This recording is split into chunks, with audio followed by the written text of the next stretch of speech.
He was actually once disqualified from a high school golf tournament, losing too many balls.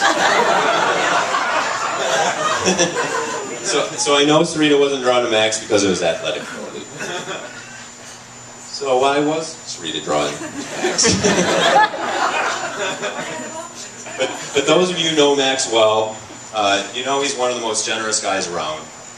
He loves to entertain. He's happy to make you dinner. He'd love to buy you a drink, let you stay on his couch indefinitely. And he never let anybody down. He's always up for anything, even in high school or college when he's studying for a test. Even now, you know, he's got work the next day, he's always up for getting a drink, hanging out, making you laugh. But besides all that, besides the fact that Max is absolutely hilarious, and an all-around great guy, Max is also, and this might surprise some of you, he's also extremely romantic. And I know this not because Max has tried to romance me, at least to the best of my knowledge. But Max is actually extremely romantic. And I know this because I've seen it firsthand. When I was thinking about this speech and this day, one thing in particular kept coming to mind. And it was this time when I first realized how much Sarita meant to Max. And it was when Max lived in Colorado a few years ago. And he moved out there and I was absolutely thrilled. You know, I'm single, my best friend was back. Everything was great, hanging out. It felt like we were putting the band back together again. And I was always trying to convince him not to move back to LA and to stay in Denver with me. But one night I went over to Max's house to hang out, and Sarita was coming into town the next day. And on Max's table was an iPod. And it was kind of when iPods were starting to be a big deal. So of course, I was like, wow, that's a pretty nice iPod. Let me fart around with it here. And Max's like, no, that's not my iPod, that's for Sarita.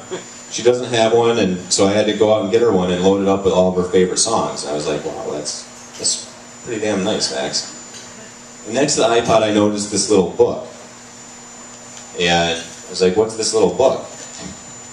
And Max had written this little book for Sarita.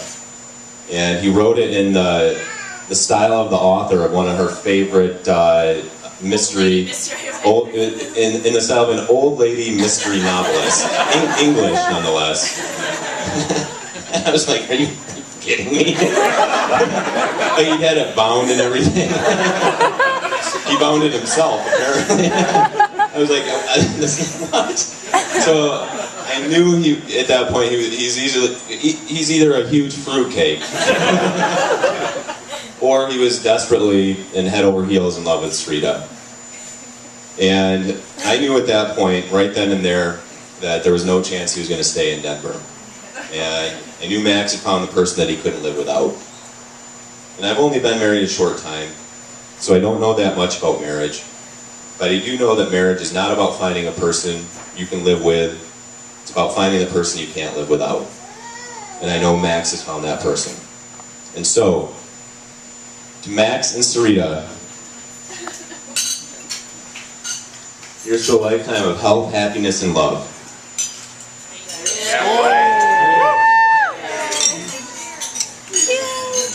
Cheers. So funny how that. Get it? All right, the best man, Nick, ladies and gentlemen.